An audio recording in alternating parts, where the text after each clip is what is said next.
Hello, everyone. We're back. Well, Atlanta United Fan TV is back for another review. Atlanta United is not yet back, unfortunately. Yeah, we are still wallowing in the pits of despair, unfortunately. We are, losing against perhaps outside of the cheat code Miami, best team in the league, it still hurts, even if they are who they are. And the fact that they didn't drown us in goals like I had thought they would is something to be slightly happy about. It didn't demolish our differential, even though it probably should have. The light at the end of the tunnel is not yet able to be seen yet, so we're going to have to wait a little bit longer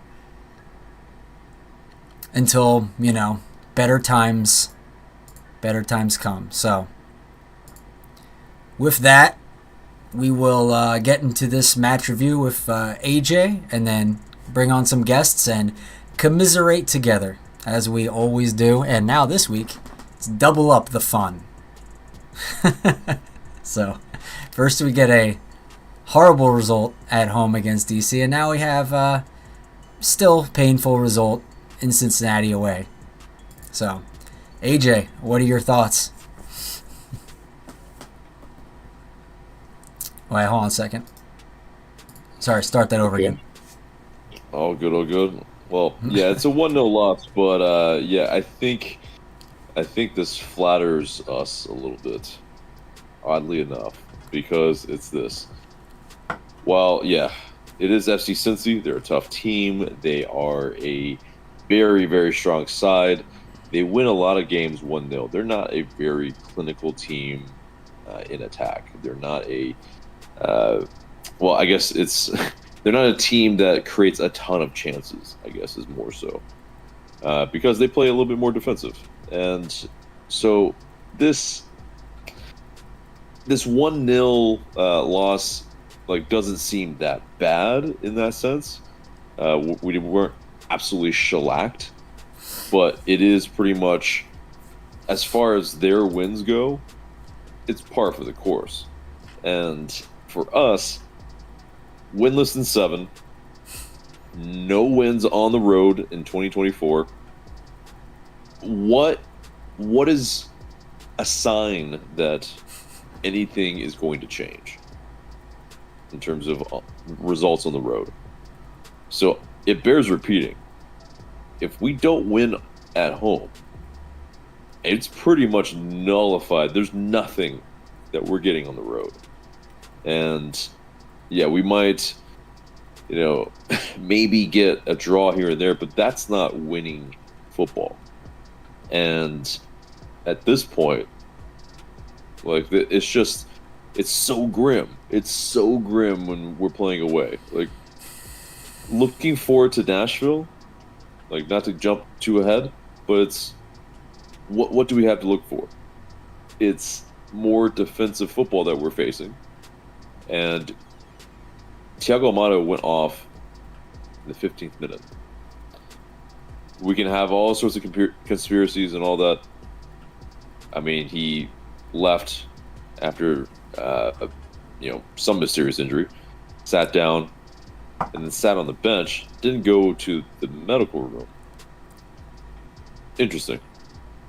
Yorgos Giacomakis injured, hamstring, wanting to come off. I don't think he realized that we had all our subs off. And yeah, it's the fact that Shonda Silva, came on and then was subbed off. The sub was subbed off again. This is just more and more mismanagement. And the fact that Giacomakis, he had to pretty much collide with Miles Robinson to finally come off. And now he might not be available for Nashville. He should have just come off. This player wanted to come off. And yet, we should have just probably played with 10 men. instead of risk an injury with your Yorgos Giacomakis. We need him for further matches. And yet now he's completely, definitely probably in a game we were probably never going to win, too. Like, yeah. Even though it was 1-0, I agree with you. We didn't create anything. We weren't really threatening, so I don't think like there wasn't like a goal coming, so leave him in and hope for the best. It just seemed like a mismanagement. Right, and he couldn't even really muster up a light jog. Yeah. He was pretty much like playing midfield. Or when we were defending a corner, he wasn't really moving. No. He was just hoping the ball didn't come to him. Yeah. And, when we had the ball from the corner and, everyone's breaking, he's having to pretty much kind of, not quite crawl, but he's pretty much having to walk to midfield to even try to get into his position. Thankfully, there was another striker up top. So but we were already playing with 10 men essentially at that point. Just take them off. Yeah. And I mean, it's just the moves are perplexing as well.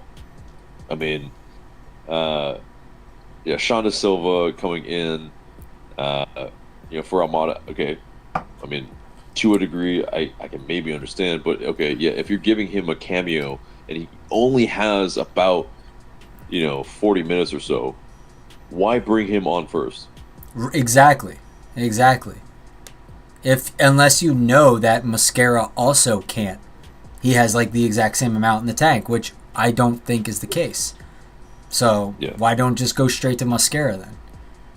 Yeah, it's just it's just a litany. It's like a list of how many things you can mismanage in one match in an entire season. It's, I'm sure, just outrageously long. And, I think it's becoming more clear why our players get injured so often. And it's not like our players get injured more often than other teams, because everybody has injuries. But, I mean, this is just a microcosm of it. And if you look at it, it's like, should we be looking forward to the other matches at that point? Yeah, you try to win the game in front of you, but I mean, we weren't creating crap. Like, one shot on goal, and I mean, it's just like we're trying to play this possession football that is clearly not good enough because we don't have the players to be able to effectively play it. We don't have the players to effectively have positional play, to have players that they know where they need to be. And we look like a team that, one, always caught in possession, two, cannot connect passes for the life of us between the lines effectively. I mean, this is just like, this is what it is on the road for us. Constantly. We how many times after on these streams do we always talk about the team looks disjointed? The team looks like, individuals, not a team. Yeah, we're just waiting every time for them to build the chemistry through experience, playing with each other, and it just doesn't seem to come or solidify. Right. And yes, the starting 11 has not played together. Like the first choice starting 11 has not played together very much this season. Yeah. Yeah, but that's been the case for every season for Gonzalo Pineda. So I'm sorry, that's no longer an excuse. It's just, the Or first just like, year, okay. If this is the issue, then find a coach or a system that can work with the circumstances you're dealt. If you don't have the players to play a possession-based soccer system, then don't do that. If you are constantly having to deal with a lot of injuries every season, find a way to be able to work with that instead of a system that will be shattered if you lose like one or two pieces. And it concerns me a little bit in that I feel like the front office will just find another coach that will attempt to do what they've been trying to do with previous coaches, specifically with Pineda, and then just say, well, just do what he did but better and just make it work. Instead of realizing there's just a systematic problem here that perhaps we're trying to fit a square peg into a round hole. It's just maybe this isn't the way you play this for whatever circumstance we seem to be dealt with. Instead of, having like a specialized system that fulfills like being exciting to watch and like extremely effective when you're on the front foot. But then like if those things don't happen, like if the right circumstances aren't met for that style of play, you just are completely disjointed and you look terrible, and then things don't do well, and then all of a sudden you're a middling team in the bottom of like the table or something. Like there's just too many variables that allow us to fall into that latter than the former.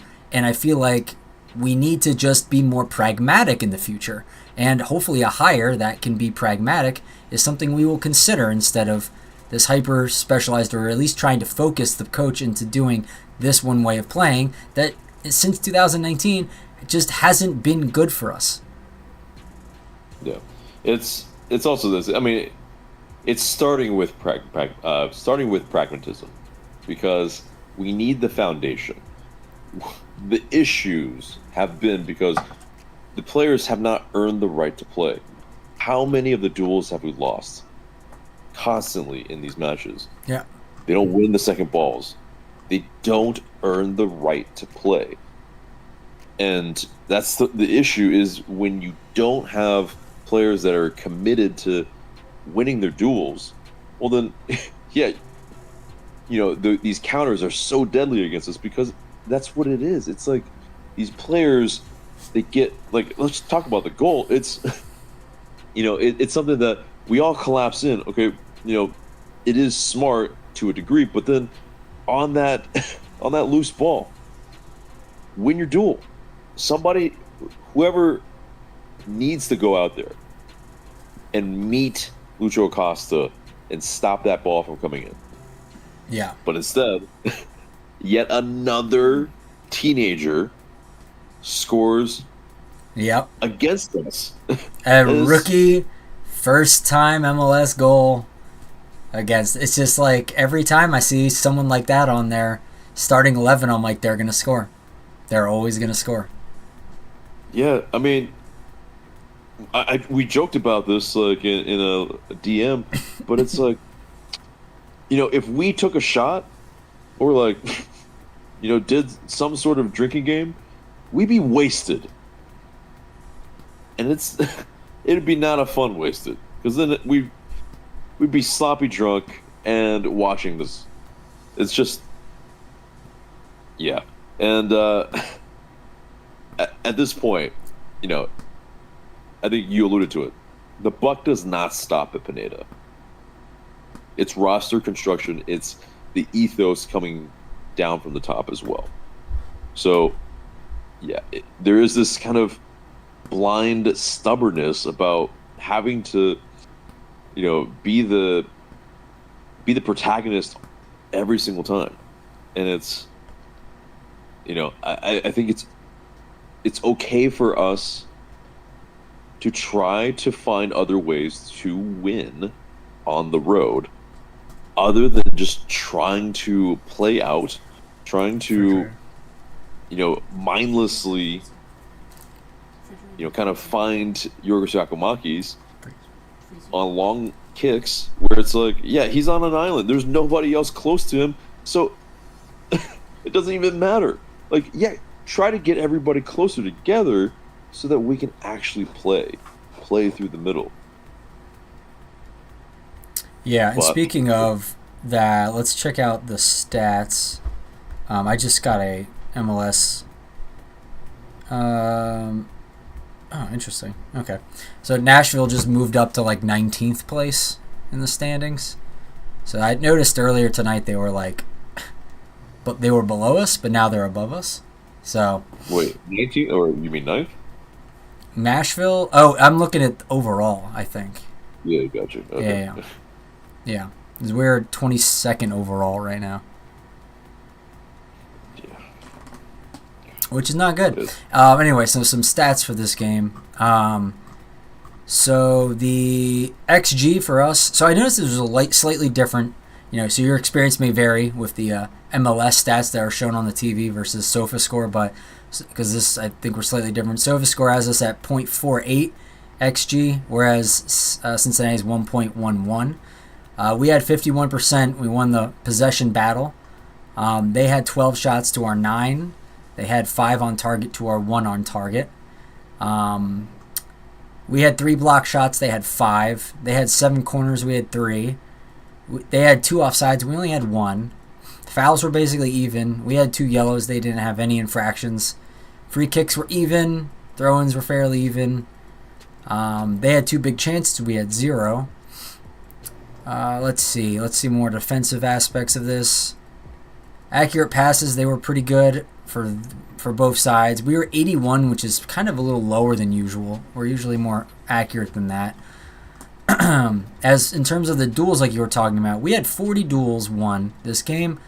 Cincinnati only had 42, only 2 more than us. We lost possession 10 more times than they did, though.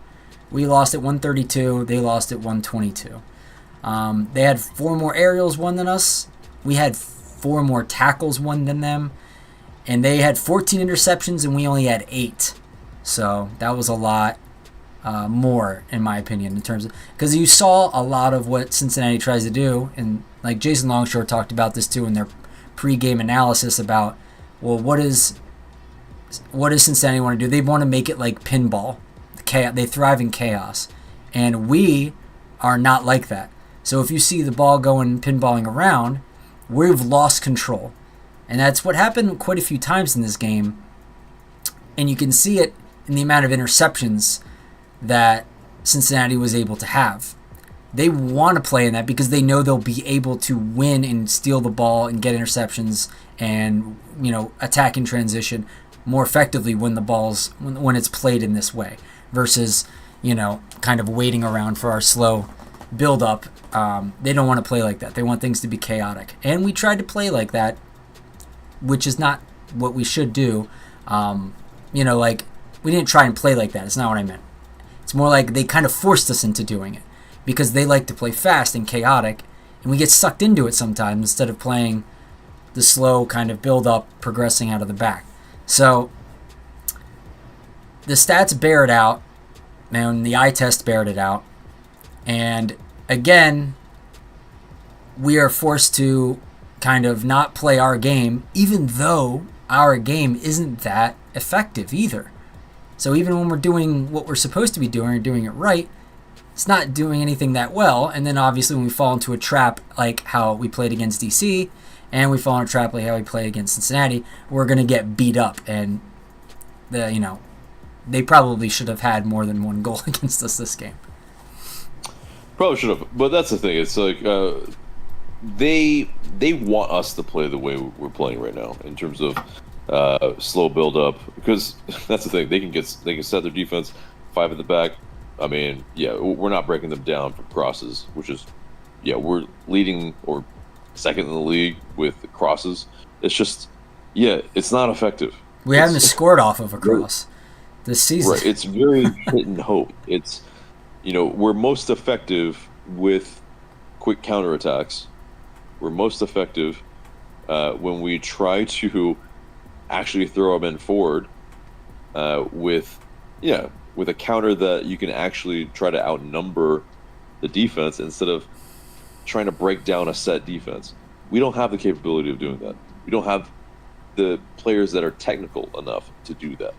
And we're just going to continue to hit our head against the wall if we try to play the same way every single week, and home or away. But let's get into the chat. Let's let's take a look at what you guys are saying, and then we'll get into some guests. Kevin B says, I am in Spain, but the S is silent. Sniper says, I can report live from Cincy on Discord. Just poor all around. Danny Artiga Jr. says Jurgen Klopp is available in July. Sniper says we can't pray for Klopp. Pray or play. It works both ways. Xavier Sosa says this was very horrible to watch. Fans deserve better, but I feel it's time both Pineda and Boca to leave this club. Absolute garbage. Yeah, I think I would be okay with that. Kamik says winless in 7. Hate it here. Danny says Arthur Blank has the money for Klopp. I mean, Arthur Blank probably has the money for anyone.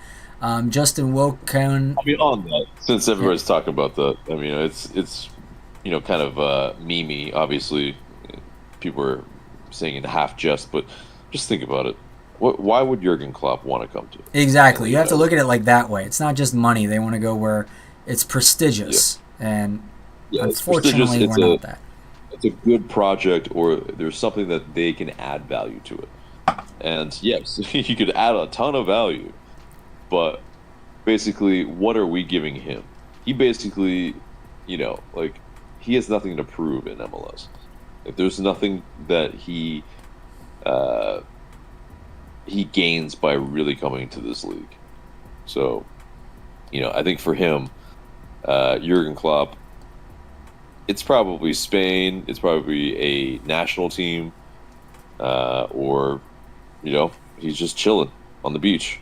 And, yeah, like he's won everything. It's just, not a plenty, obviously, because Pep Guardiola is, and Man City are a machine, and that is, it is what it is over there. Yeah. But for us, yeah, it's like we need to attract good coaches. I don't know if we can attract great coaches right now, because this is a project. This is something that, you kind of have to have the patience as a coach to take on, because it's a hot mess. Yeah. Like, it's not something that is easily solvable. And, if it were, last 5 years would have been easy to just, no big deal. We just, it's because of this, because of that. Like, no. There's people with, high pay grades that need to figure this out. Yeah. All right, let's look at a few more of these, and then we can get on to the guests. Justin W. Cohen says, Garth and Boca have to be shopping right now. I think they are just stalling till the summer break for other leagues when more managers become available. The ATL guy says, Marino still needs a job. Kevin B. says, I'm about to introduce Zabi Alonso to lemon pepper wings. Sniper says, losing Almada and Giac was awful. Need a live report? What are you suggesting, Sniper? You know the drill. If you want to come on the show, you need to join the Discord. The ATL guy says, we still look like lost puppies in attack.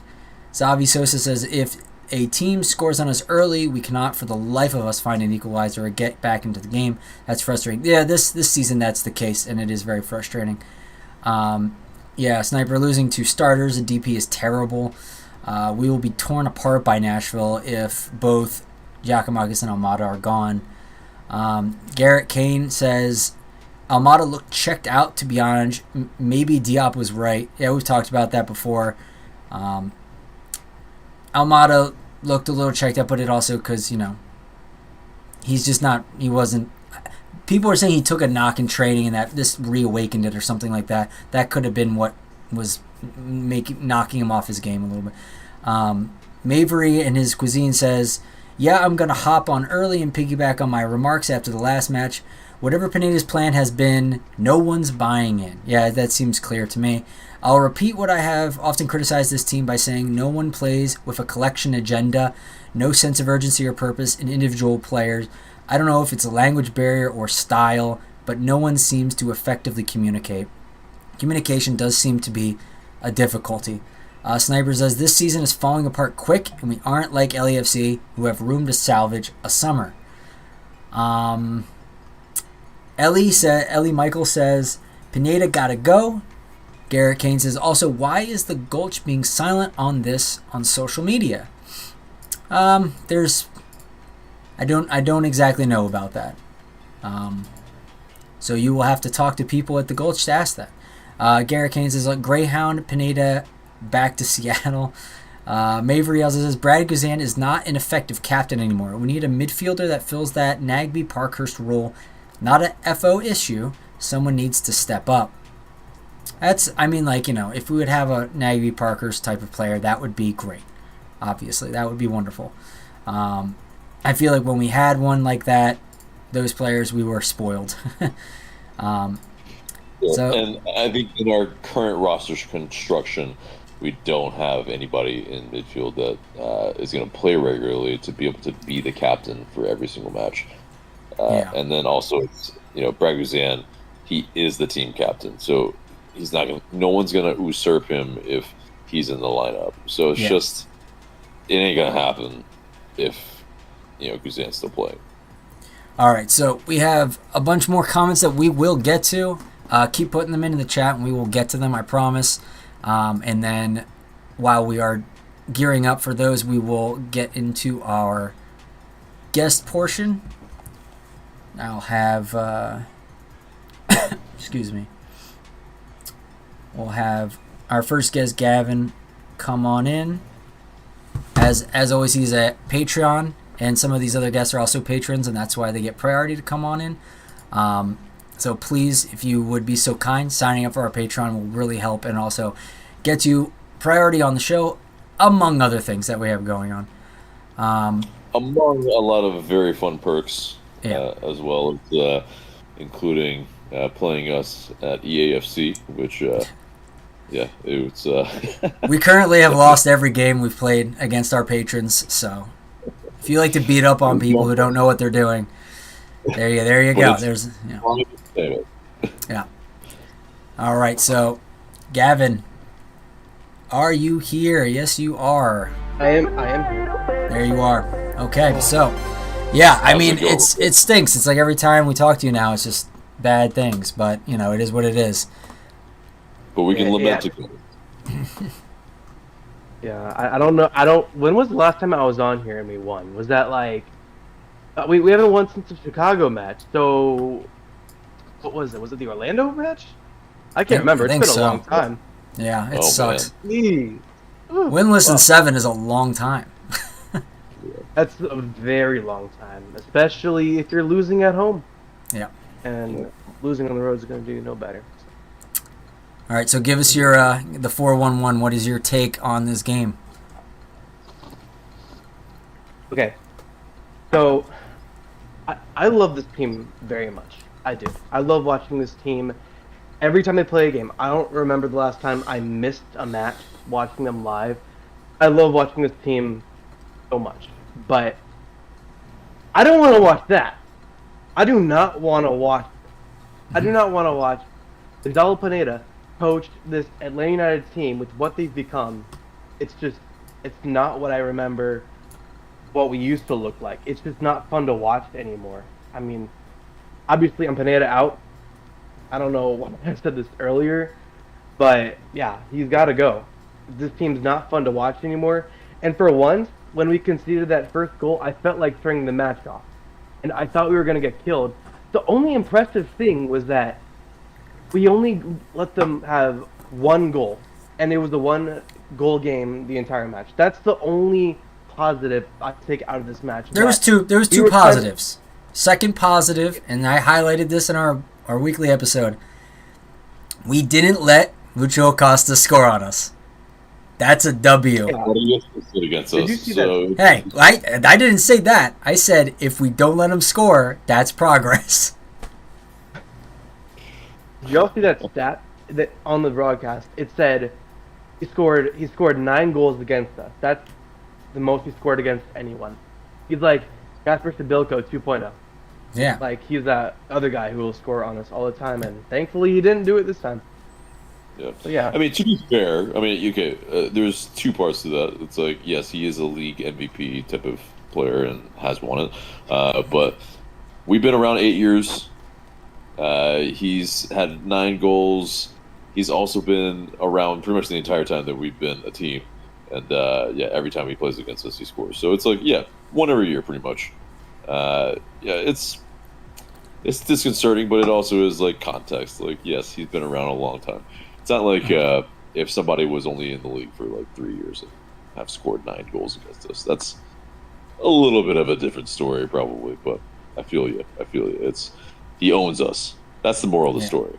Yeah, we're getting in. We're not there yet, but it's just annoying that I was wondering at a certain point if ever, because I was hoping not, there would ever be a time, because like we absolutely fathered Orlando for that time period.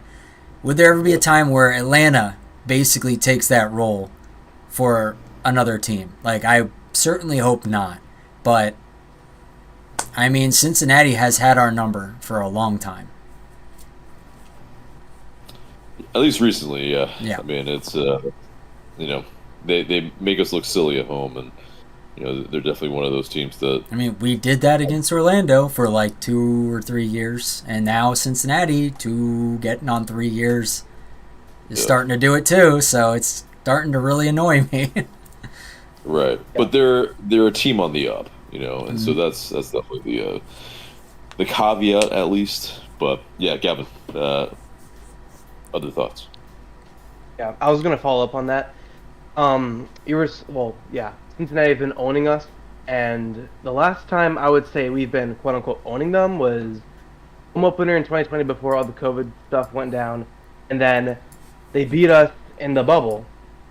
So they can beat us in a bubble, they can beat us at home, and they can beat us at their home. They can beat us anywhere now. That's just how it is with Cincinnati now. So, yeah. Yeah, and they weren't even supposed to beat us in the bubble. We just like capitulated that tournament for some reason. So. Yeah. Okay. I mean, waking up at like 9 a.m. to watch that was god. Yeah, that was straight garbage. I think that probably led to a lot of people just being like, okay, yeah, Proctor Board, he can go. But a casualty of the pandemic, yeah. Right, but it is. I concur with you, man. Like I tweeted it out earlier. In the second half, I really just wanted some sort of entertainment from Atlanta United. But pretty much there was no fight. There was no sense of being able to, that we had any confidence that the team was going to put an attack together that was cohesive, coherent, to actually score. It felt dire. Like, no attack going forward was I like, ooh, this might be it. There's one, but they screwed it up. I never had the confidence in that any of the attacks. Just it's like that. Like I mentioned last stream, is that it's like VAR. Yeah. It's like there's this shoe that's gonna drop, and it's just not a excitable feeling where you're just like, oh man, yeah, like I'm gonna celebrate with all my might. It's also like I'm gonna anticipate a goal with all my energy. Like it's skepticism, and I hate that. Yeah. I hate that watching a match. Yeah, like I was gonna say, we used to win games on the road all the time in 2018. 2019, we would start to lose some more, but I mean, we're still worth watching. Like, we can still watch the team. They're still fun to watch at times. This is not fun to watch. At least put out a fight. This is not fun to watch. When you're not it's not fun to watch. Yeah. That's probably the 10th time I said that. We are not fun to watch. Yeah. On the road. I get it. I've definitely felt it. I definitely felt it too. I was like, I'm never gonna not watch. I'm gonna watch every game, but it's still like I thought about putting on another game like side by side to like supplement because like the dopamine wasn't coming, and I'm like, I need dopamine kind of consistently. So like this is a little kind of feeling a little starved here. Yeah, absolutely.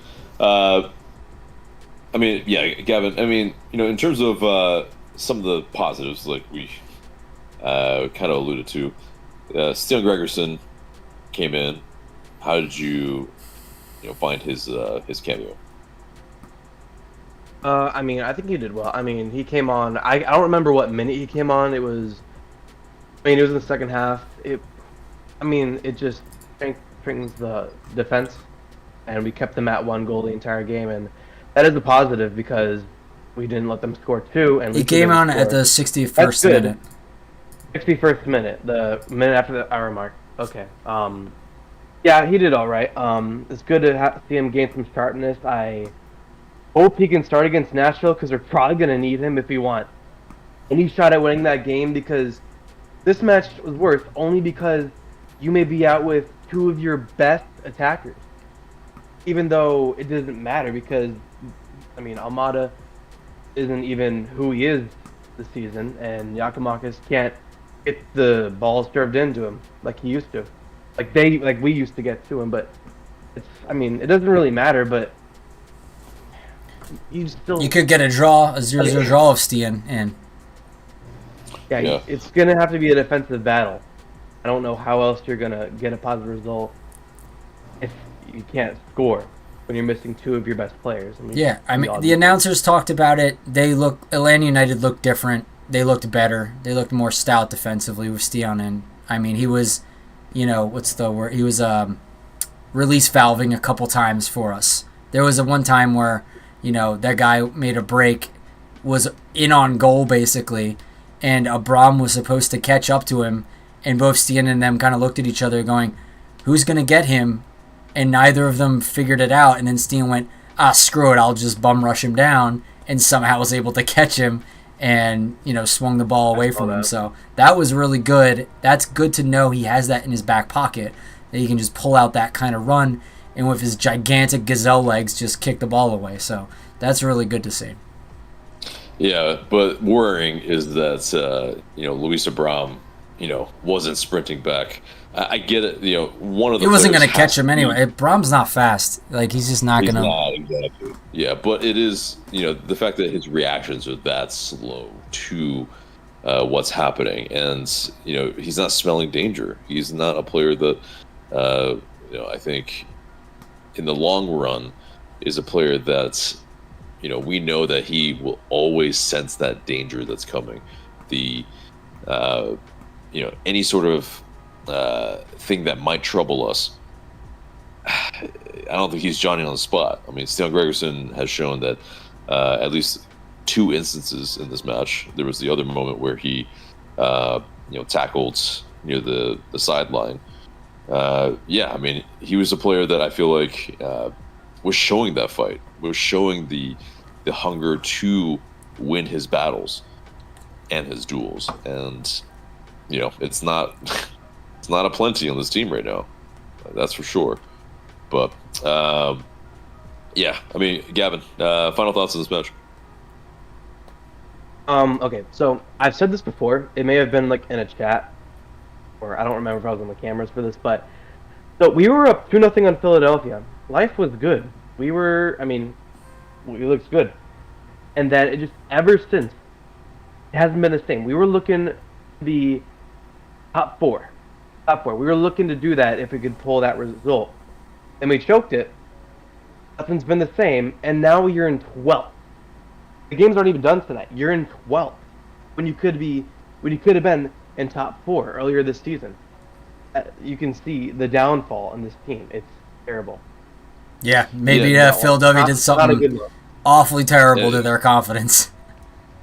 Yeah, but also, Philadelphia is sliding as well, and so it's really, I think, maybe a sliding doors moment, but it also is, if that, one match can shoot your confidence that hard, then we never had it. No, I don't think we did. Like, it's starting to seem more, obvious that this team is just like what I was afraid of, happening again, that we were a mentally fragile team, and it seems like it's just happening again. And where does that stem from? Unfortunately, it's the leader of the team. And it's on the front office to bring in characters that have the mental fortitude, that have essentially the balls to play for Atlanta United. Yeah, like we had in 2019, it feels like we had that level of player in like almost every position. Now it's like you can barely name one or two. Like, it's ridiculous. Yeah. But yeah, Gavin, you were about to say something? Yeah, I was gonna say before I head off, if there was a way I could let off any steam, it'd be me defeating you and Drew in FIFA. Well, there you go. Yeah, I need to do that. I'll save you for later, Mike. I'll save Yeah, you for okay, later. sounds good. I mean, I suggest Gavin, you play as Atlanta, and AJ can play as Cincinnati, so you can get back at them. Yes. Yep. There it is. Prepare Prepare for a Lucio Acosta golazo. No, Ian's pocket. Ian's pocket. Yeah. All right, Anyway, but yeah, Gavin, always a pleasure, man, and have a good rest of your night, man. Thanks, you guys too. See ya. All right, let's read a couple of these while we wait for our next guest, Drew. So let's see, where did boy, a lot of comments. Love you guys. This is great. So Kevin asks, do we look better without Almada on the field? Without 2024 Almada? I don't know. No. I mean, like, in terms of 2024 Almada, like, yeah, he's been one of our best players. But, like, when he has games where he doesn't show up, I mean, I don't think Nick Firmino is the answer. So, I think, like, what do they say? That was that one saying, if you have Almada, you play Almada. I think that's still the truth. Absolutely. Yeah, he still pieces together our attack. He still connects our lines. He still is our best technical player. Like, you don't set out to play without your best technical player. That's a recipe for disaster. I mean, it's already disaster, but yeah, it's just, like, it gets worse. Trust me, it can get worse. But all yeah, right. We got one comment in, but yeah, Drew, let us know your thoughts. Great to see you. This is getting worse and worse every game. At least we held it to one goal this game, I guess. But did we hold it, or did Cincinnati just not, slam the door shut? It is a midweek match, and so maybe they took the foot off the pedal. They didn't really get out of probably second gear, I would say, for them. They didn't look like they were pushing for another goal. Yeah, fair. I was gonna say our defense looked a little bit more organized once Gregerson got on the pitch. It looked a little bit better back there, but yeah, they weren't really pushing as much for goals. So I just like AJ said, like, this kind of their modus operandi is, win 1-0 and then see if the other team gives you a chance for a counterattack to get another goal, but for the most part win 1-0. It almost sounds like Frank de Boer style of soccer. So yeah. Anyway, so give us your holistic appreciation of this game.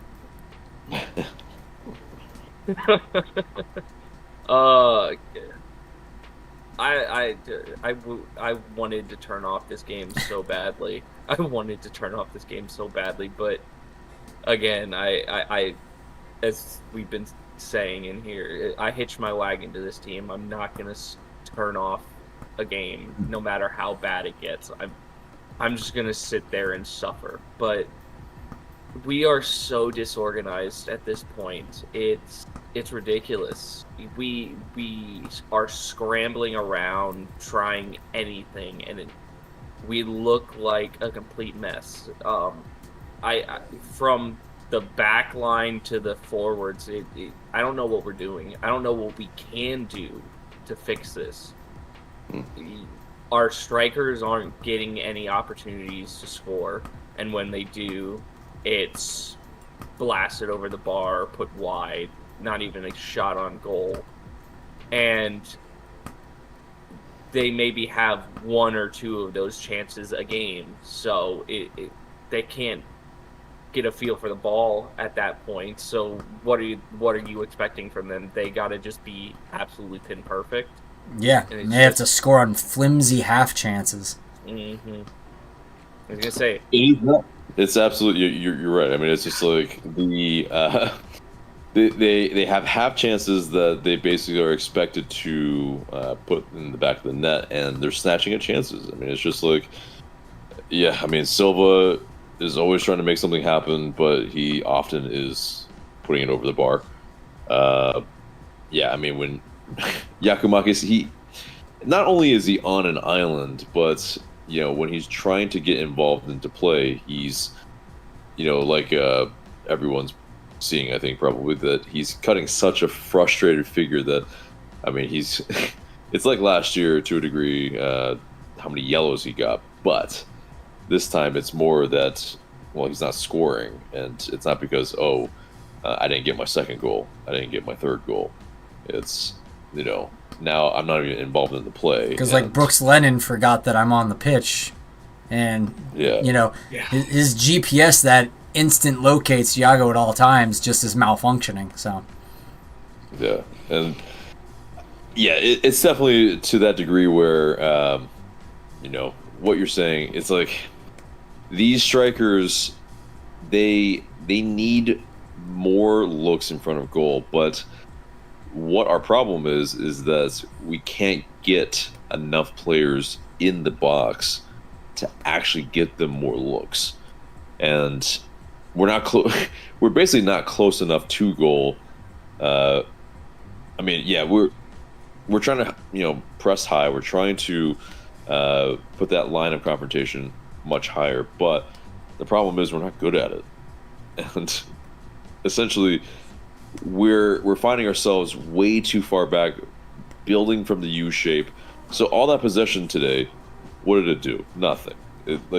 It's that same old adage that really hasn't really changed. I mean, to some degree, it's like Frank de Boer never left. Yep, it's bad. We look disorganized. We look like we don't actually have any strategy or any tactics to the game at this point, except get ball wide and hope for a good cross. That's it. I don't see any variation in how we play. I don't see any, even with the build-up that we have, we aren't doing anything with it at this point. And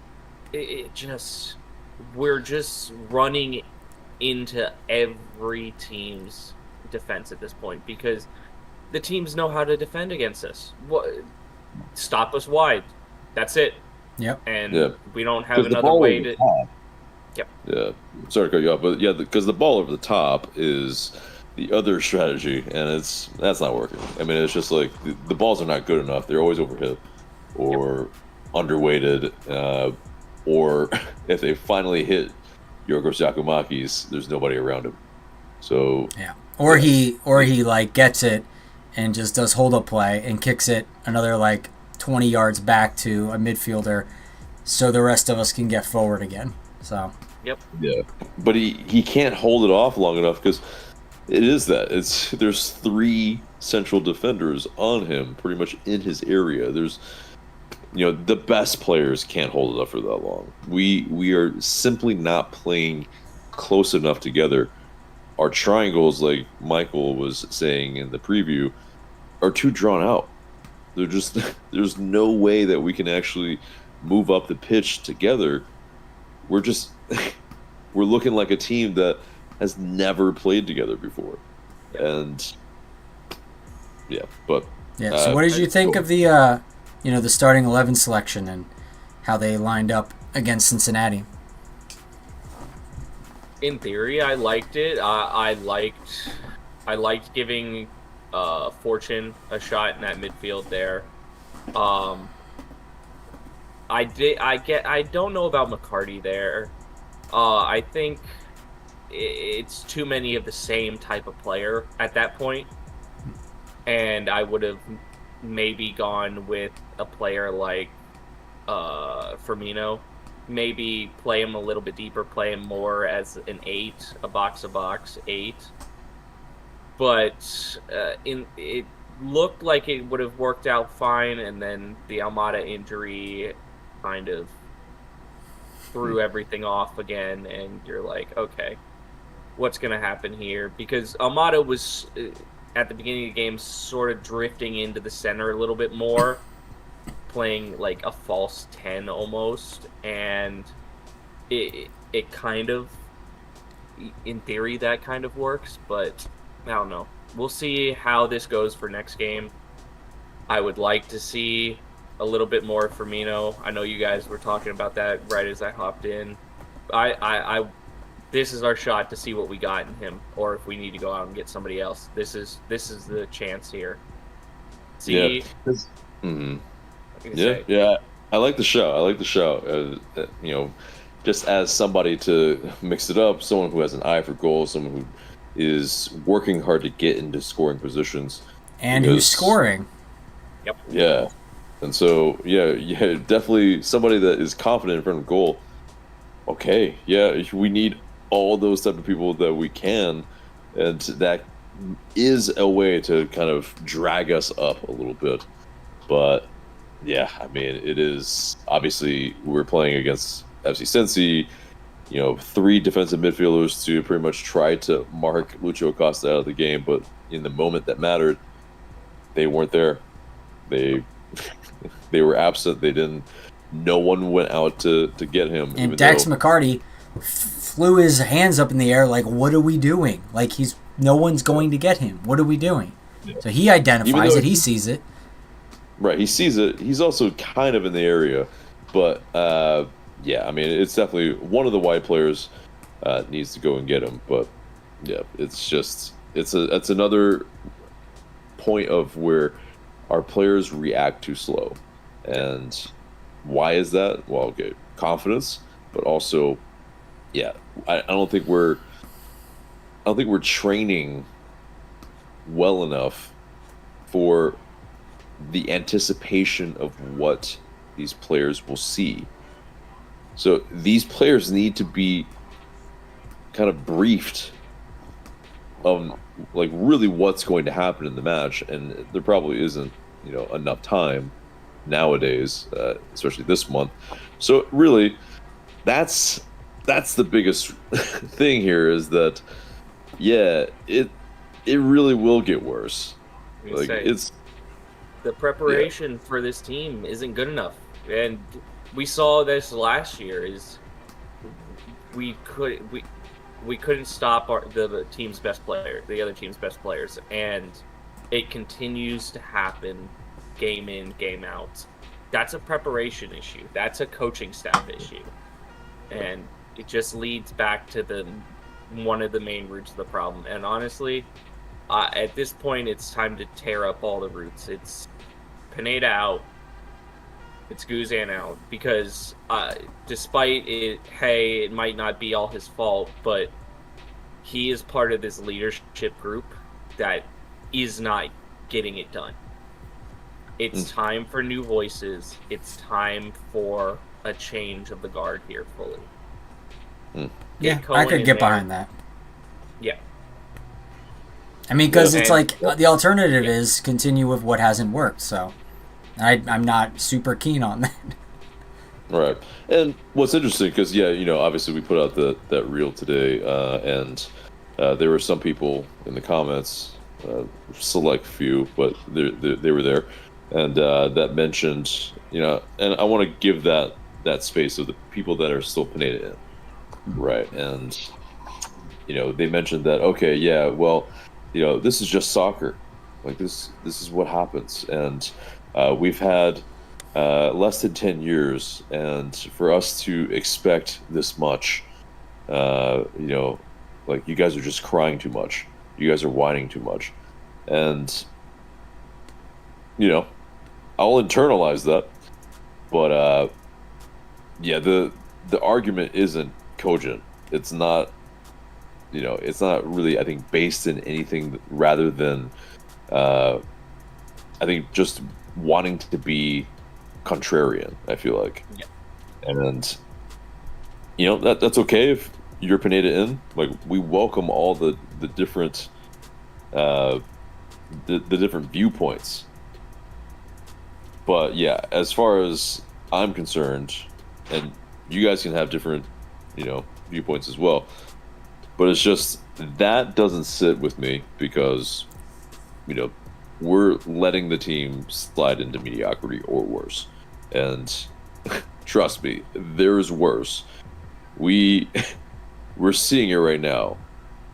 And the possibility of us hitting wooden spoon territory is possible. And that's not fun for anybody. And if the team, if the club, if the higher ups want to improve the club, want to improve optics, want to improve the actual numbers that are actually at the stadium, if they want to sell more merch, if they want to sell more food at the stadium, just from a business standpoint, it would behoove themselves to look within themselves right now.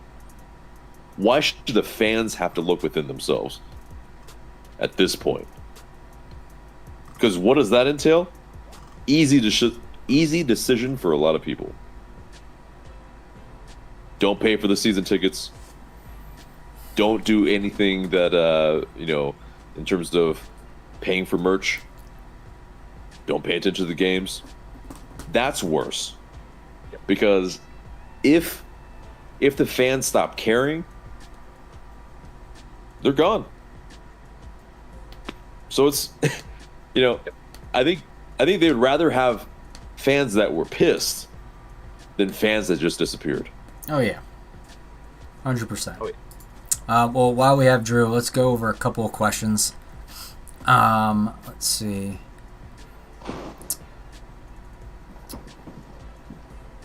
So ATL guy says, I feel like we would be better if we went to a counter-attacking style. What do you guys think of that? Yes? We possibly, but the problem is I don't think we can exclusively do that.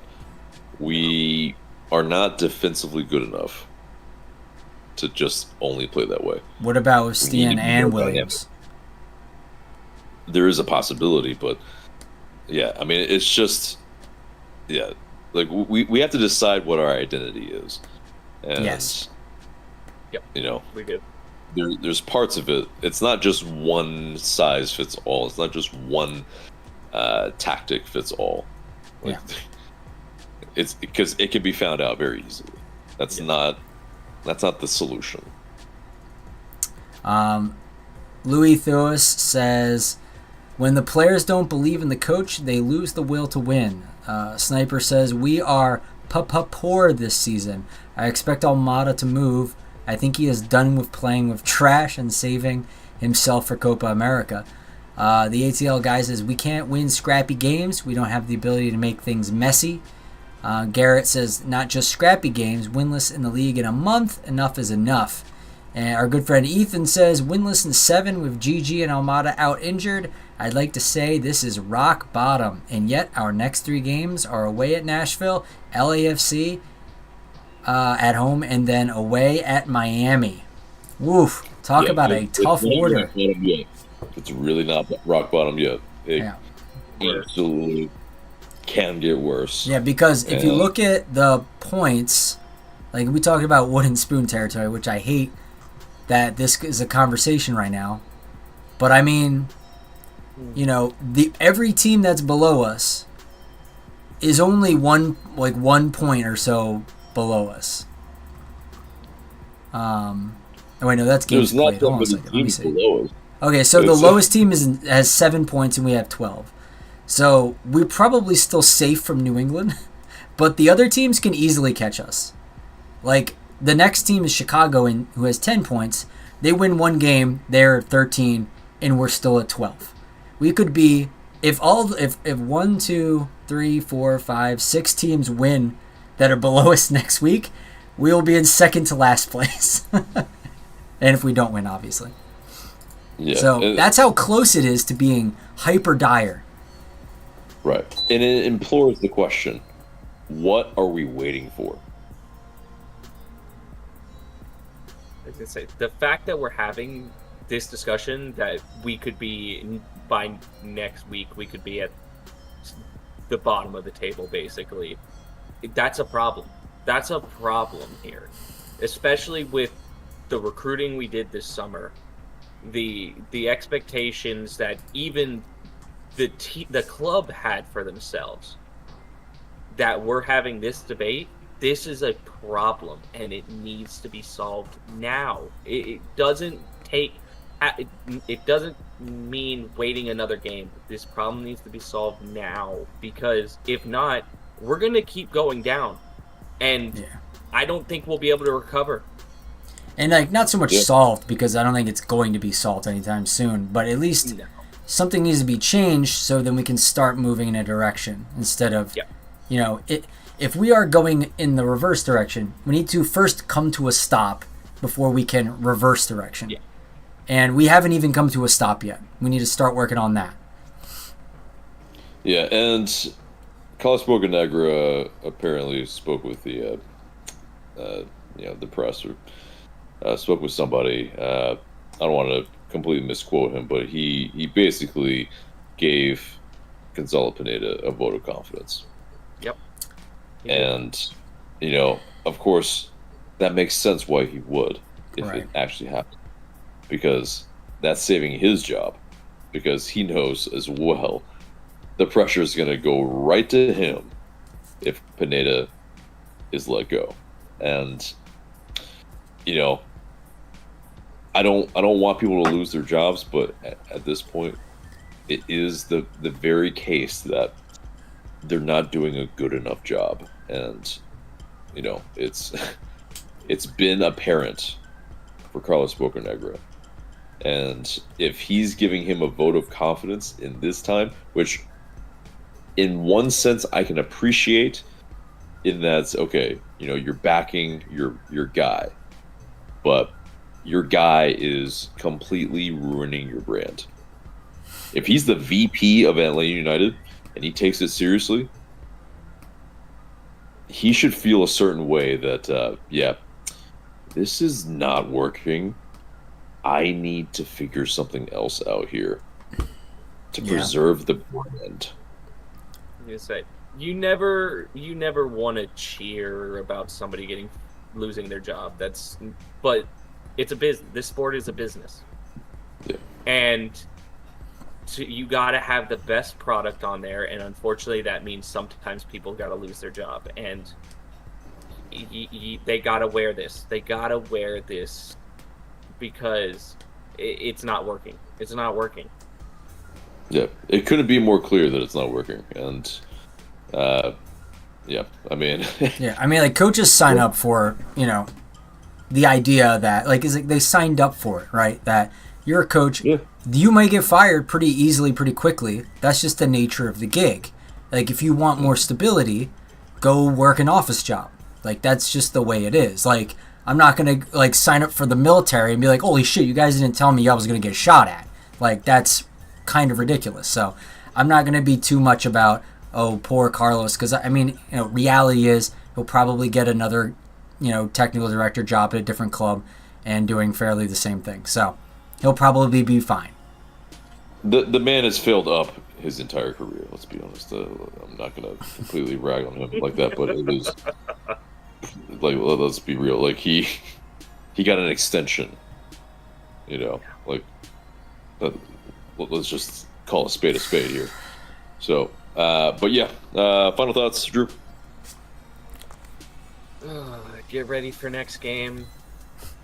I'll have the drinks ready and waiting for see how bad this gets, because I might need to break out the tequila. We're gonna need, Oh yeah. You need some drinks. We'll make a game out of it. And at the very least, provide ourselves some entertainment, because the team cannot do that right now. Exactly. Well, have a good night, gentlemen. And you as well, man. Much love to you as always. Appreciate you. Night. See you, Drew. Awesome. All right, let's look at a couple more. Garrett says, we're cooked. ATL guy, Pineda reminds me of Berhalter in the worst ways, and this team reminds me of the United States men's national team in the worst ways. And yeah, it really hurts that you say that because I do feel like that a little bit. Greg Thigh says, didn't even watch, went to go see Apes. I think he's talking about the Planet of the Apes movie. Sounds like it was far more entertaining. If you mean the movie, absolutely, yeah. And I don't even like the Planet of the Apes movies very much. Scuba Pig says, at least I won't waste money on playoff tickets. Danny Ortega says, realistically speaking, Marcelo Gallardo would be a great fit. Christopher Abraham says, Gallardo is a fair option, not a number one pick in my opinion. However, it's a fair shout. Nick Dunbar says, Frank DeBoer was right. Yes, I feel like that's like, you could put that on a t-shirt almost, like Frank DeBoer was right. Okay, let's unpack that for a second, though. What was he right about? I think the spoiled thing is probably what he's talking about. Right, because, I think we addressed that, kind of the... we have in the past. And that, I don't really feel like he was right. That we were spoiled? That we were spoiled. Well, I mean, I have you on video saying you agreed with that. No, so it's, show me it. Okay, all right. But definitely, because, and opinions can change as well. But, sure, yeah. But it is, looking deeper into it, in terms of what Frank DeBoer meant and what he said, because he also walked it back. Let's be real. He apologized for calling the fans spoiled. But at that time, that was the thing. We had a lot of fans that went to matches and sold out, records, made history, made LA United look very, very good. Mm-hmm. In terms of, in a lot of aspects, for optics around the world. Put Atlanta United on the map in that sense. And it wasn't because of, it all was symbiotic, but, it was still happening, and we were still breaking records when we were mediocre or worse. So, I don't think at any point in that scenario were we spoiled. And, yeah, maybe we were spoiled by results because he wasn't getting them. But as far as... Yeah, I think he was saying we were spoiled in that we only existed for 2 years and we won the cup. I think that's what he probably meant. Yeah. And that's fair, but that's the thing of And then we expect that. And then going forward, we expect that. And when you can't deliver that, the fans get like, oh, well, you're not Bubba, you're not good enough. It's like, then Frank DeBoer was kind of preempting that, going, well, let's set standards more realistically. I'm not going to come in and win the cup immediately, which apparently you expect me to, or I'm not good enough. And that's, I think, what he meant by the spoiled thing. Right, but I think he also misunderstood what was actually the angst. The angst was with his playing style. It really had... It was on Carlos Bocanegra and Darren Eales to actually pick the right person at the helm to play the same way, or at least similar. But instead, they went with, the dichotomy of from going and playing a very swashbuckling, vertical South American style to a plodding, methodical European style that just didn't mesh. And what that screams to me was, yeah, you guys aren't really hiring from an actually scientifically, kind of astute standpoint of, knowing what each coach was actually trying to do. Yeah, you're right. They definitely just picked big name guy. Ooh, big name guy. Let's get him. Yeah, definitely. Premier League, he's available. He wants to come in. Yeah, let's do that. I think that's probably the, definitely throwing a couple stones here and obviously being hyperbolic, but, that's the depth of their analysis. So. Yeah. All right, so let's read a couple more before we get our final guest. Yep, Nile coming in. Omar says, when Cincy started, they were pretty bad, but now they're really good. That is an adequate analysis. Talk about deep analyses. Thank you, Omar, for that. What is the truth? I mean, yeah, there can be it is true. That is, it is accurate. There can be light at the end of the tunnel if you do right. Yeah. I'll read a couple more. Sniper said, even live, the game was boring. Yeah. Mikhail Kadro, sorry if I butcher any of these names, said, game was so bad I started watching the Braves game, and they even lost their game. Lex Zone 6 says, I saw players that looked like they didn't want to play soccer tonight. Jack Dickens, thanks for stopping in again. He says, even Charlotte just beat Chicago on the road.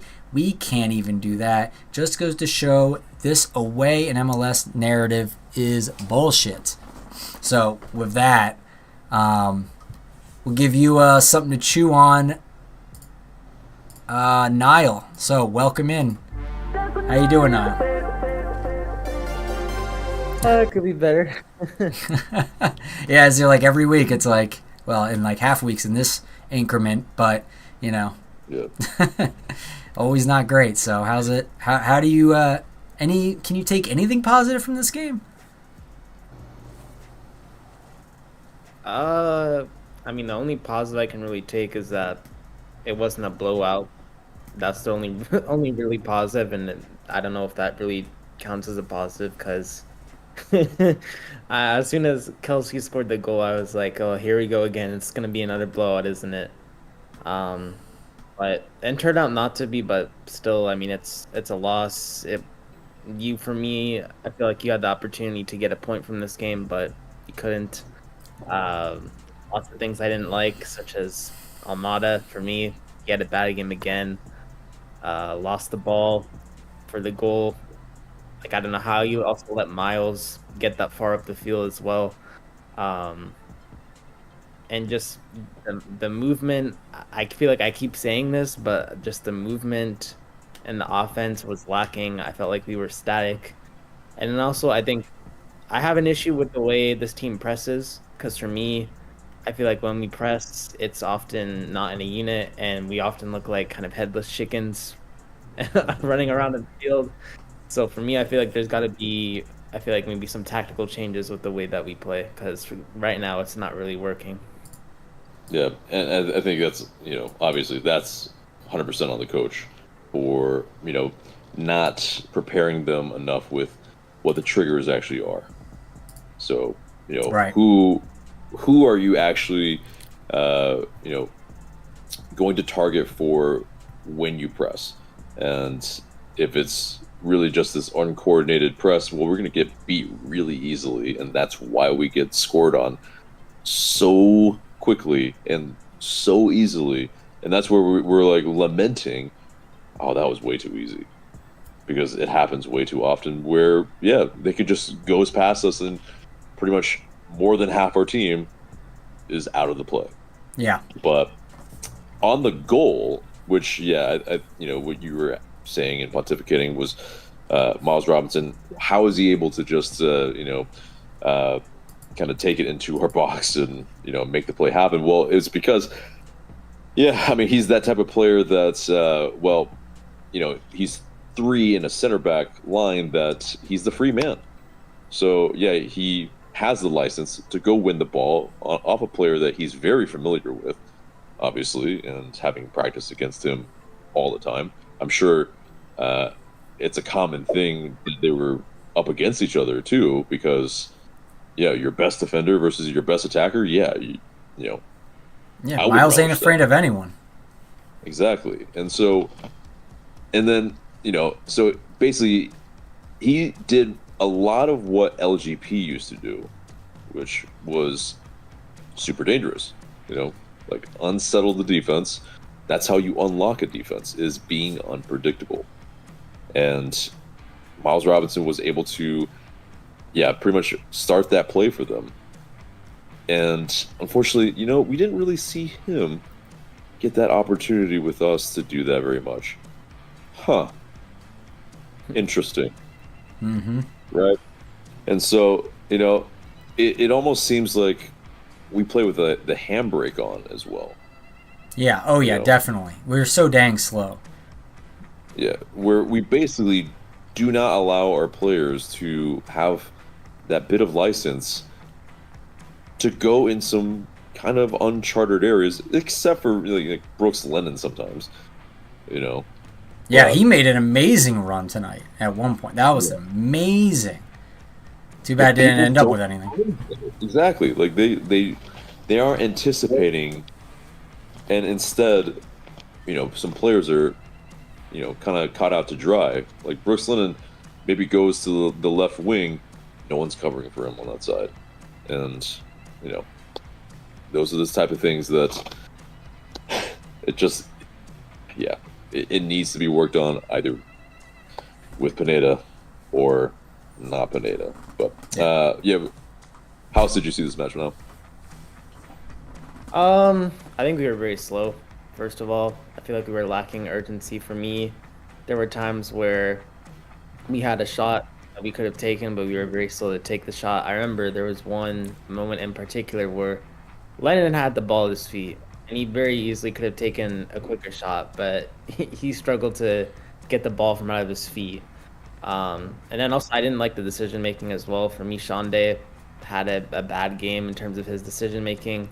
There was one, I think, point where Saba was open and Shonday decided to just take the shot himself, and Saba was pissed at him, and rightfully so, because he didn't give him that ball. And so for me, it's like the decision making's not there. Defensively, again, it's like you're being unaware of like who's around in the box. For example, like Kelsey to have that much space is criminal for me. I thought Abram had a terrible game for me. I think he's the one for me that will get the second buyout out of anybody on this team right now because of how terrible he's been. So yeah. Yeah, I mean, to pile on about that, because I don't want to forget the point. I mean, there was another time when Silva did, maybe it's the same time, I'm not sure, but there was one time where Silva goes in and decides to be selfish with a silly shot when Yako was wide open for him. And afterwards, Yako chewed him out about it. And you saw, and the commentators made note of it, that they were in a little bit of an argument about it. And so that's also frustrating to see amongst your attackers. Just another symptom, a manifestation of the lack of chemistry and willing to just pick your head up and find your teammates and play as a unit. Yeah. And the lack of confidence from a lot of the players. If only all the other players had the confidence that Silva had, because that's obviously he's not afraid to take a shot. He's not afraid to do some flair in a time where we don't need to be doing it, but he's got the confidence to do it. So, but Saba as well. To kind of piggyback off your point that we're not shooting when we need to shoot, and then passing when we need to shoot. It's the chance that he was trying to pass on to Giacomakis when it's like you're not marked, like my guy. You're on the right side of the goal. Shoot! Like this is the prime position for you. But no, it's he gives a harder chance for Giacomakis, and makes him more frustrated. And it's I think it's that. It's like Giacomakis. He might be kind of the temperature of the the squad a little bit. He's definitely the emotional leader, I would say. And as he goes, the team goes. And obviously he hasn't scored in some time, and it's kind of part of it. It's kind of part of it's like players are trying to find him, but I don't think they're not equipped to be able to find him successfully because they're not being prepared properly. Yeah. But yeah. Nile, stick around with us. We'll read a little bit of the comments in the chat. So Michael Cador says, I used to bring all my friends to the games, but now I'm ashamed. or even talking about our team around them. You know, I felt a similar thing because, like, and I brought this up last time. You know, like, I have friends who watch, like, EPL games and stuff like that, and then I'll be, you know, like, talk about, well, maybe we'll watch a game with them or something like that, and I just know the comments I'm going to get. Like, in 2018-19, I wasn't afraid of that because I felt like, you know, hey, we're beating the likes of, like, Monterrey, which can hold their own on, like, the international stage. Yeah, they're not, like, maybe top European teams, but they're decent. Like, they're a decent team, and we were able to go toe-to-toe with them in some regards. So, like, back then, it's like, I'm not that afraid of it. But now, it's like, I feel the same thing that Michael said in the chat. Like, it's like, what are we, like, why would I even bring it up, you know, to, like, someone who's used to such a significant better product, you know, week in, week out. It just feels a little icky, you know? Yeah, it shows a lack of, like, social awareness if, you know, you're bringing a party to the Benz right now. It's like, why would I do that? Like, you know, like, why would I invite a whole bunch of people to this mess right now? Unless they're all like hardcores, which in case, you know, we get up to it, we'll have fun regardless. But yeah, the casuals, right. I can, like, especially ones who have a, you know, like a history and experience with, you know, a higher level product with, like, you know, European soccer or something. They watch this and they'll probably fall asleep. Certainly tonight. I mean, if we're falling asleep, I mean, I can't only imagine what some other people are doing. So let me read a couple more of these. Lexzone6 says, a good defender says, I got him. This is true in any sport. I think talking about the Stian and Abram kind of confusion. And Lex also says, Pineda out. Zuzu says, does anyone know if the Benz will switch to grass for Copa America? I believe they will. That's just what I heard. Yeah, I think so. Greg Thigh says, bull in a china shop with GG. The ATL guy says, when do we break out the, quote, let's pretend we scored a goal, quote, chant?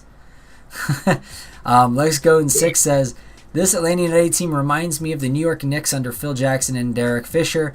They had more than enough talent to dominate the NBA, but there was no leadership or accountability. Apt comparison. Mavery and his cuisine says, thank you, Drew, Gazan, Pineda, Boca, the leadership. It's all growing stale. There's quite a few. Thank you guys for all the comments. We have around 25 people, 30 a few minutes ago watching, so thanks for sticking around with us at 11:30 on a weekday. Appreciate you guys. Legzone 6 says, you're right, AJ. Pissed fans comes back. Apathetic fans do not. Omar says it will get worse before it gets better for sure. Alan Salazar, what's up, Alan? He says, Pineda fired by the end of May. I'm calling it right now. Injust 101 says, can Boca and Pineda just go away, please? And another call, Alan, for Jurgen Klopp for head coach. Omar also says there is problems if we have to be 100% squad wise in order to compete. That's exactly right, Omar. I think I was just talking about that earlier. It's like, you know, if one little thing goes wrong, you know, your whole team's out of flux, and you just, you know, you get beat up on. Let's stay, or, you know, go back to sure, take one again. Nile is a Liverpool fan, and you know Klopp pretty intimately. So, have your thoughts on Klopp, and just, you know, obviously it's implausible, but, you know, kind of your thoughts on all that. I mean, yeah, he'd be great. I mean, he's a likable guy, but most importantly, he knows how to win.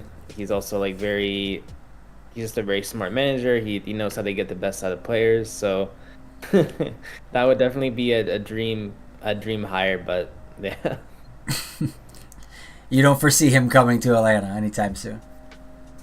No, I think he's gonna take it easy for a bit, and then he'll see what happens. I honestly don't see him coaching an MLS. For me, I feel like I get very frustrated with the way the league operates, because for me, I just, like, by the amount of complaining he does about, like, the refereeing in the Premier League and things like that, I feel like you get easily frustrated here. So I personally don't see it. Right. Yeah, why would he go to this league where, yeah, the standards aren't really quite at the Premier League level, and it's yeah, yeah, completely. Yeah. Omar says it's a result-based job, and the results are not there simple. Yes, I'm not quite sure what you mean, but I think it's something along the lines: if you're bad at your job, you should lose it. Injust 101 says, I will cheer when Boca goes away. Micaiah Holmes says, the whole city manager took them from 21st to 7th, playing really good football, and just let him go. If you look into him, he seems to be a really great option. Interesting. Any thoughts that you guys have on that? Yeah, he might be a good option. I don't know enough about him, but I think this is a great point in that the longer you stick it out with a manager that's just not working, the more opportunities you miss, because we missed out on Watford Nancy. Like, that absolutely should have been a guy we went after. Like, when you watch CF Montreal back then, it was like, oh yeah, okay, this guy, yeah, he doesn't maybe have the players quite yet, but he knows what he's doing. Like, and this is not revisionist history. Like, you can go back, like, watch the receipts, and they're there. Like, it's very much, you will miss out on all these opportunities. It's like, I'm gonna drink Arsenal reference here, but basically, you kept Arsene Wenger too long, and you missed out on Pep Guardiola. You missed out on Jurgen Klopp. I mean, and it took how many years to recover from that? Like, some of these projects take a long time. In MLS, it's a little bit less time, thankfully, in that regard. But yeah, I mean, some of these projects, like, how many years did it take for Pep Guardiola to win a Champions League? You know, like, he was brought there for that. Like, yeah, winning the league, winning, league cups, whatever, didn't matter. So, like, things will take time, but you have to see progress. You have to see glimmers of hope. Yeah. I implore anybody to show me the glimmers of hope. Yeah. So, in terms of glimmers of hope, Kevin B, thanks very much. He linked a Doug tweet quote tonight saying, Guzan said ATL players are committed to Pineda. There's your glimmer of hope. Said this is not about tactics. This is about desire. So I don't know what that means to me. Oh, that's worse. Yeah, I don't know. Because, like, does that mean he is sensing a lack of desire in the players to play for the badge? If that's the case, then what we feared was right. That players just come here because of the cushy gig, not about trying to win or whatever. They think, once I'm in the MLS system, at a team like Atlanta, I can get bounced around and get, pretty good pay and pretty consistent job, opportunities that way. I think it's cushy, and they see it as that, and that is a reason they come here versus actually having a desire to win. Yeah, it's job it's like I'll get on this team, sure, and maybe we won't win, but I can use this to get on to Cincinnati, or I can get on to LAFC or Miami, because it's easier to get on a current MLS team when you're in an MLS team because of the environment that it is, the ecosystem. Yeah, and the pay is pretty good. The checks don't bounce. It's not like South America. It's not like Argentine Primera División, where it's, some clubs, their players aren't getting the checks in time. Like, it's a very cushy gig. The job security is quite good here. And if that's what he is implying, my God, it's worse than I thought. Yeah. The players pretty much maybe are down tooling then. And man, I don't like to throw the baby out with the bathwater, but that you have to find the bad apples, and that starts with when there's a new manager or new head coach. He needs to audit who are the players that are actually going to play for Atlanta United, and if you're not, you're gone.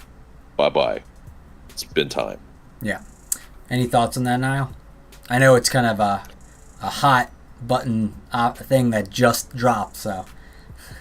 No. I think he's right. I think Brad is right with what he says. For me, I think a lot of it comes down to desire.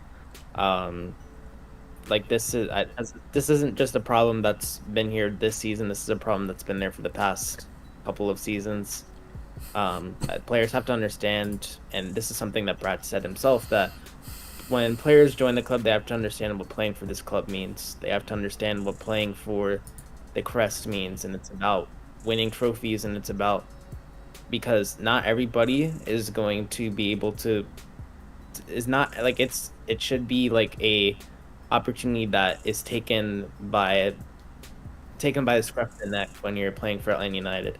It's not an opportunity that you should just let go to waste, because this club is supposed to achieve great things. But ultimately, if you don't have the players that want to be there, if you don't have the players that understand what it means to be an Atlanta United player, then ultimately that doesn't work. So for me, I think he's right when he talks about how, like, I feel like it's a desire issue. Players, for me, I think have to take a look in the mirror and ask themselves what they can do better. Because for me, there's a lot that I think a lot of the players here can do better. Thiago, for me, is I keep calling him out, but Thiago, for me, is a player that I think can do a lot of the things better right now. For me, I've not been impressed with him whatsoever.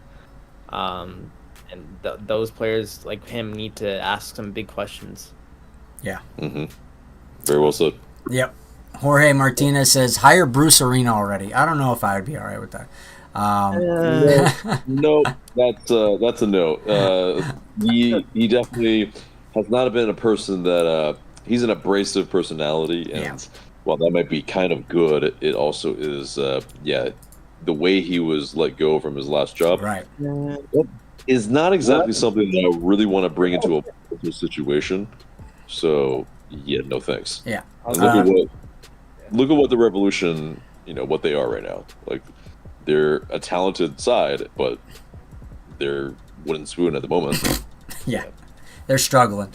Connor Watson says, Bruce Arena is not the solution for us. Granted, he may be better than Pineda. However, the holes don't fit for our club. How it is expected to play. Connor also says, again, I will say Miles is so much better in a back three because that gives him the freedom as well as it allows him to defend using his best assets. Yeah. Granted, I think Miles can be very effective in a back four if under the right system. I would really like to see him in a system similar to Boulogne, where one of their CBs join in the attack and be the outlet. And then LegZone6 says, can we please stop with the inverted wingers? Saab is clearly not comfortable on the left. Missed out on Rafa Benitez and missed out on Marcelo Bielsa. Yeah, I mean, Rafa Benitez and Marcelo Bielsa, I don't think they would come down. That's their... I mean, people say Bielsa because of the Tata Martino similarity, but yeah, I agree with you. And the fact that he was, going to maybe come, and then, Boca was very, very if you don't know that, you should look that up. That, you know, Boca was too good for Marcelo Bielsa, so, yeah. Right. So yeah, that covers the comments so far. If you have any more, please put them in, guys. We got 25 people watching now. Please like the video too. It helps with the algorithms and all that good stuff.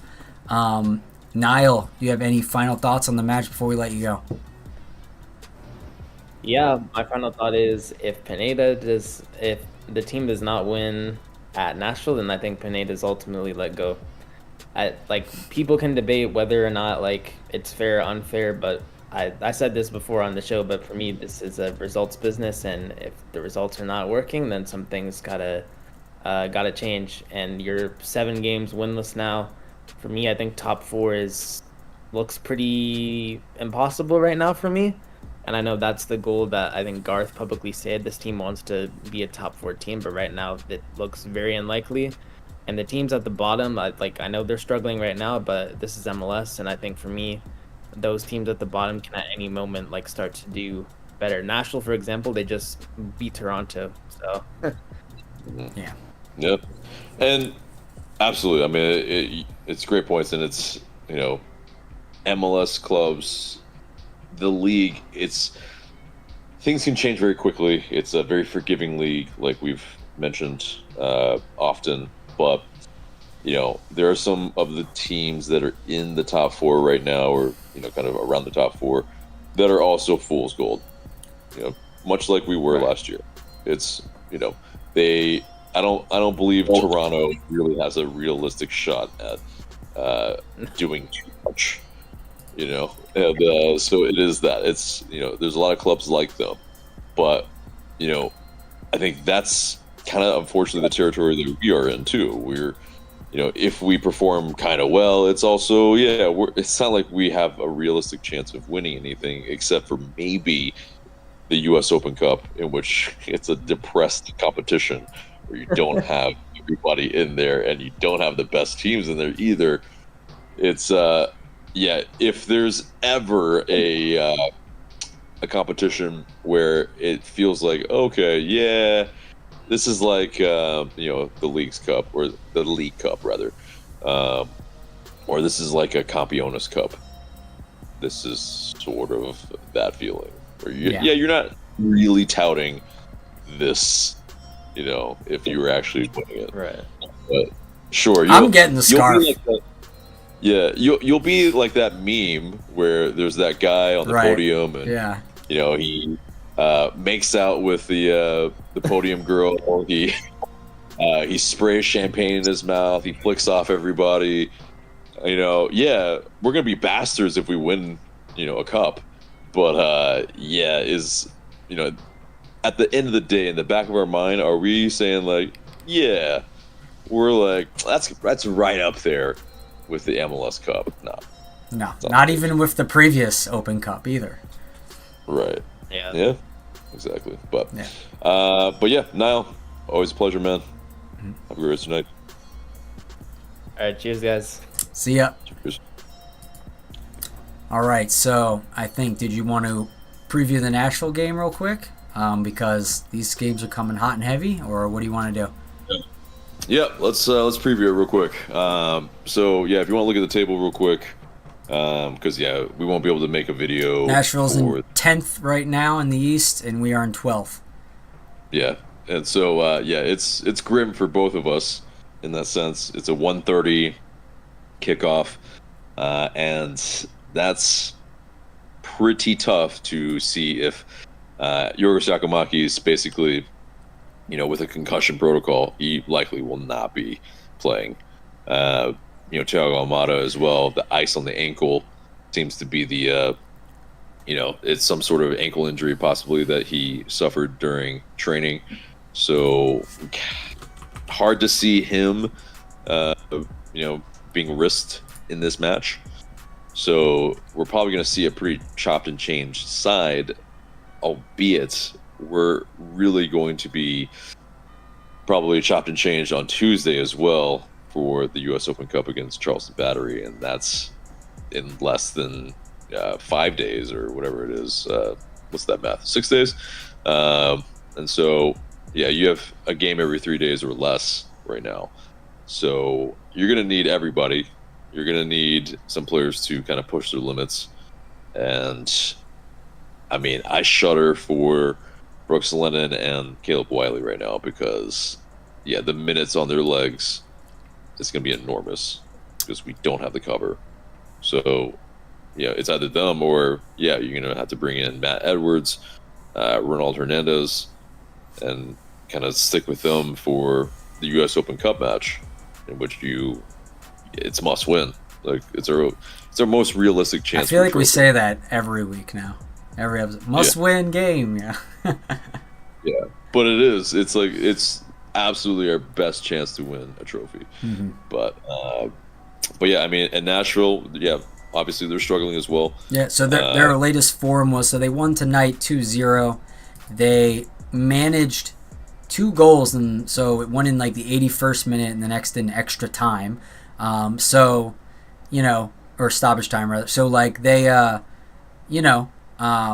they took a while to get going in that game, and it almost was a 0-0 draw against Toronto until they were able to find the back of the net twice, but towards the end of the game.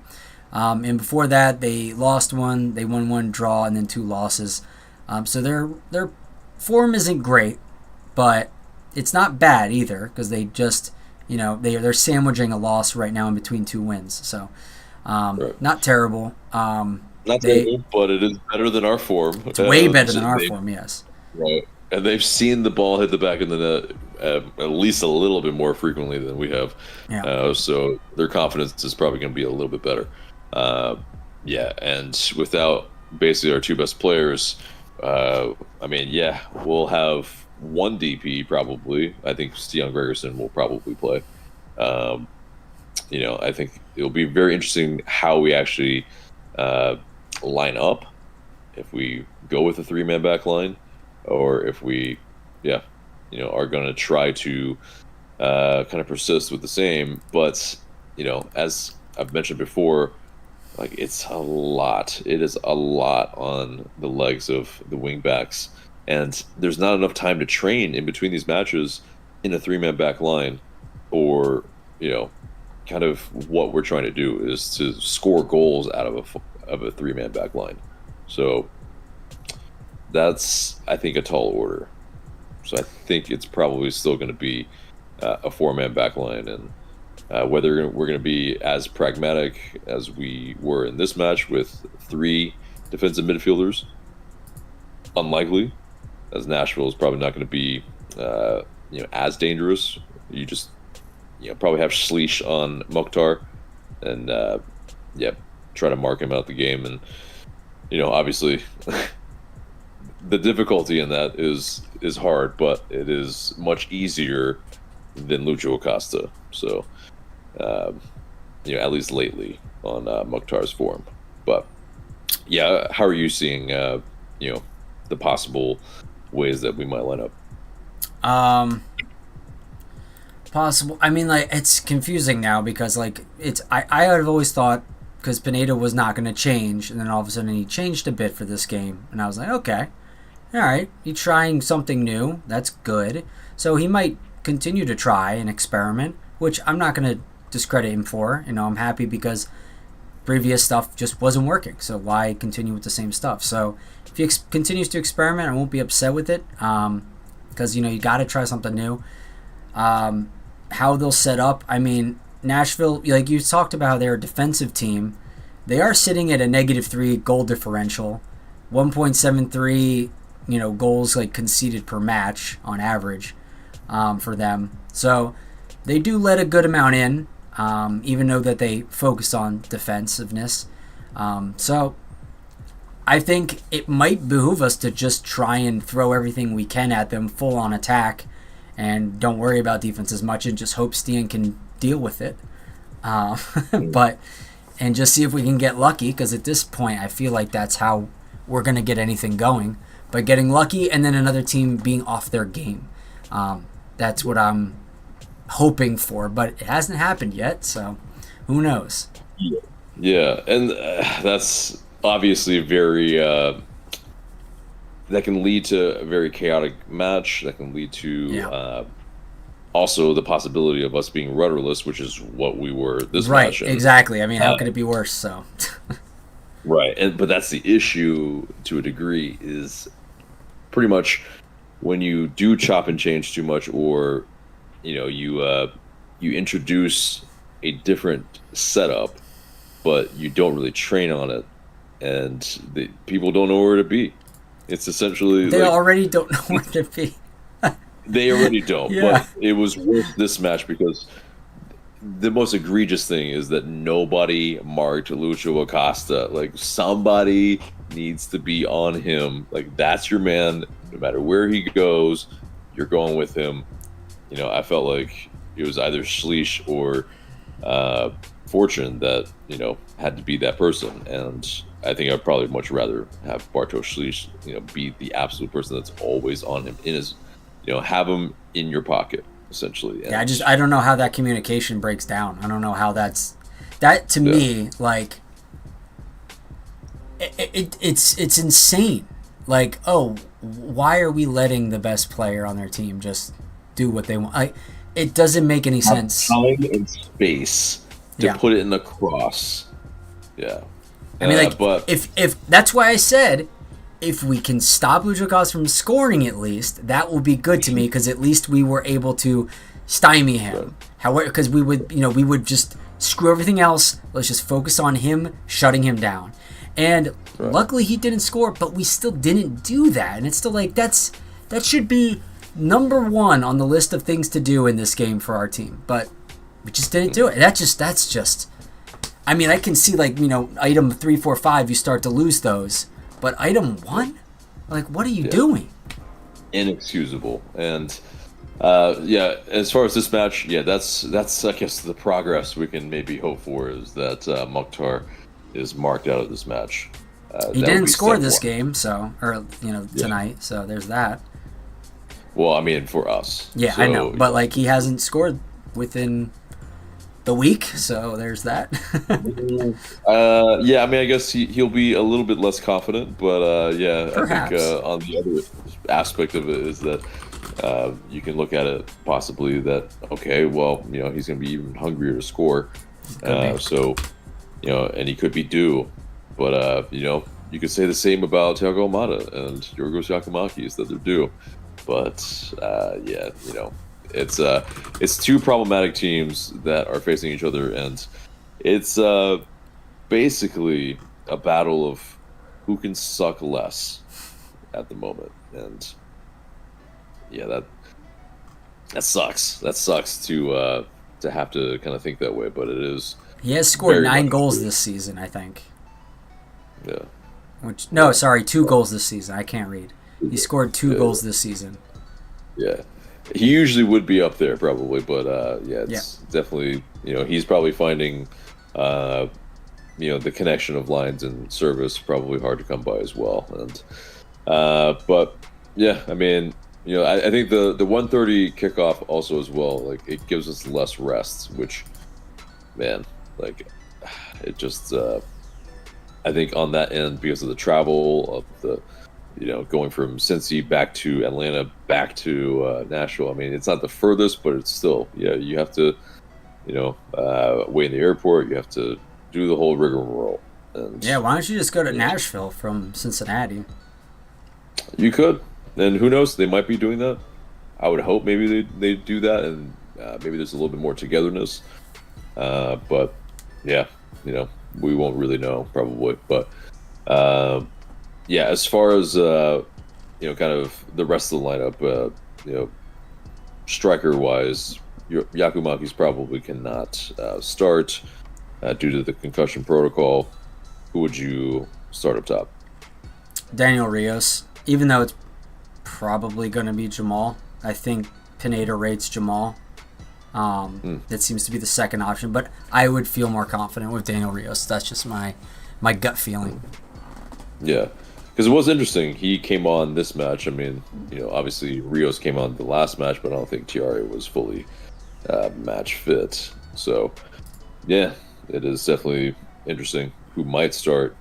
It might be a little negligible. I think, Rios obviously is the player that has a little bit better hold-up play, but Thierry, I think, is probably the more physical player that can, even though they're both fairly similar in some regards as target forwards, but and if not Thiago Almada in the middle or on the wing, are you starting in kind of a similar fashion as this match with maybe the number 10 on the wing, or are you starting somebody else?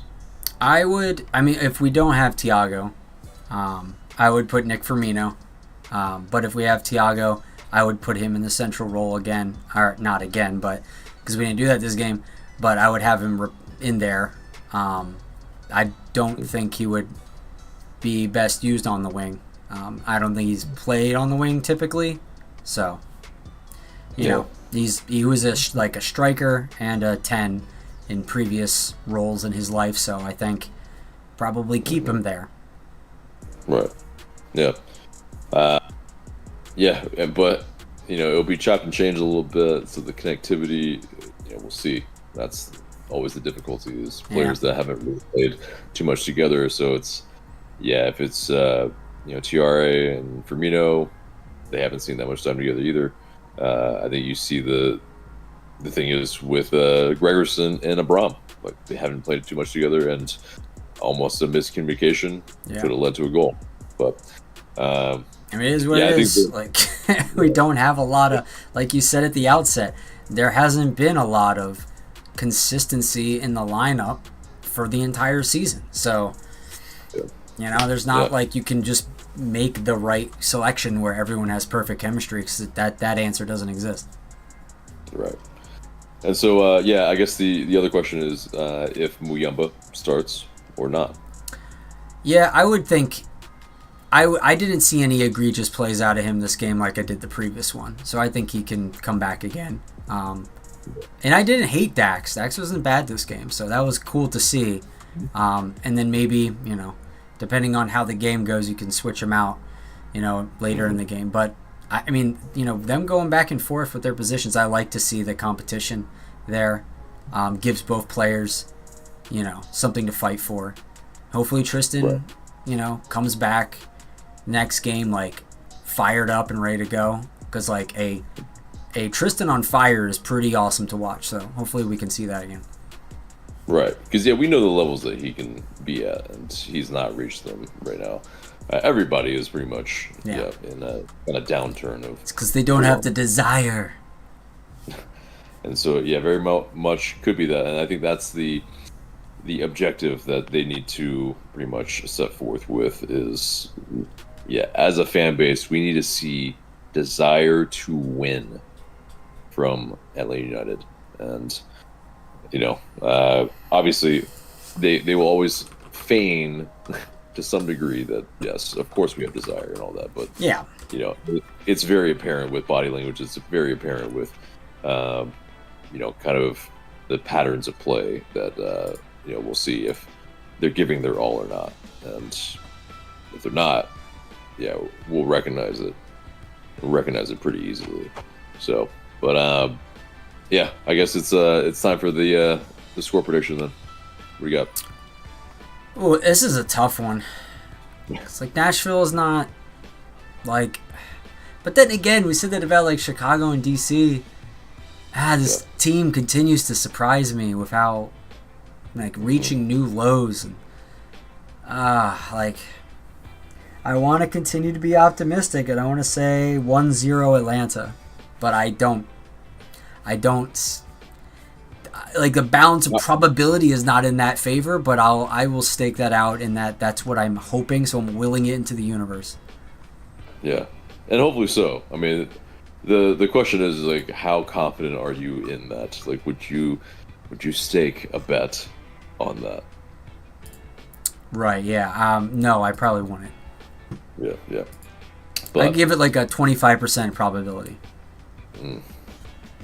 Which actually pretty high actually. As far as the bet makers, usually we don't have 25% as far as a chance to win on the road. So okay, but I'm thinking it's at best a 1-1. But it's just really hard to see who's going to kind of piece together kind of the build-up so that we can actually get into the final third. So, heart and mind says different things. I think it's realistically a 1-0 loss, but hopefully it's a 1-1 draw. So, yeah. But, let us know, guys, in the comments. What do you guys straight up not having a good time, like not being able to like have some confidence and predict like good optimistic predictions. It sucks. It's it very much is that the meme of that guy who's that bro, and It's man. But yeah. Any score predictions in the chat? Let's see. 0-1-2 next 3 matches I got from Omar. It's a not score predictions, but results predictions. Let's see. I'll read some more of these comments before we get out of here. There's only a couple more. For you, really, who do you think is the best coach in this? Who do you guys think is the best coach in this situation who we can bring in by tomorrow? Way above our pay grade to figure that out. If we were doing anyone from a top 4 league as a goalkeeper, that would be fine by me. That was as a coach. As a coach, yeah.